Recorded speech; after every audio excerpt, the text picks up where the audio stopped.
परेशान होने की जरूरत नहीं है। हाई कोर्ट ने कब्जे वाला ऑर्डिनेंस मुअत्तल किया है, मनसूख नहीं किया। मुझे लगता है कि इसमें हल्की फुल्की तब्दीलियां की जाएंगी, कॉस्मेटिक चेंजेस की जाएंगी और इसको बहाल कर दिया जाएगा जब फुल बेंच का फैसला आएगा। तब्दीलियां क्या होंगी? मेरे ख्याल में इसमें मुआहदों और इकरारनामों को कुछ स्पेस दी जा सकती है, किरायादार को कुछ स्पेस दी जा सकती है कि किसी के पास किरायानामा नहीं है और काबिज है तो उसको कोई टाइम दिया जा सकता है कि भी 1 या 2 महीने के अंदर अंदर आप इसको खाली करें, उसको थोड़ा सा टाइम मिल जाएगा। सेकेंडली ये हो सकता है कि जो अरसा दराज से काबिज है उसको थोड़ा बहुत हक मिल जाए कि वो अपना कब्जे की जेन्युइननेस वो प्रूव करे। मेरे ख्याल में ये ऑर्डिनेंस मनसूख होना भी नहीं चाहिए।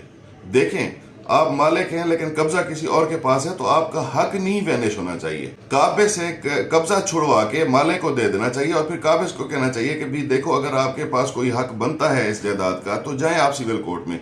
हाँ, उसमें टाइम फ्रेम दे जाए कि भी इतने अरसे में सिविल कोर्ट फैसला करे, तो आप जाएं सिविल कोर्ट से फैसला ले आए। अगर आपका कब्जा सच्चा साबित हो गया तो मालिक जो है वो आपको मुंतकिल भी करने का पाबंद होगा, कब्जा भी और जायदाद भी।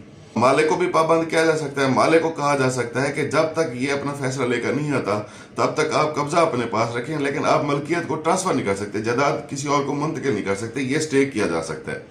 मेरे ख्याल में इसी तरह की कॉस्मेटिक चेंजेस की जाएंगी और ये बहाल हो जाएगा। तो आप अपनी तैयारी मुकम्मल रखें, अपनी फाइलें तैयार रखें, अपनी सबूत मलकियत जितने भी आपकी मलकियत के सबूत हैं वो इकट्ठे रखें, फाइल बनाकर इंतजार में रहें। जल्द ही, मुझे यकीन है कि जल्द ही ये ऑर्डिनेंस दोबारा से बहाल हो जाएगा और कब्जे मिलना शुरू हो जाएंगे।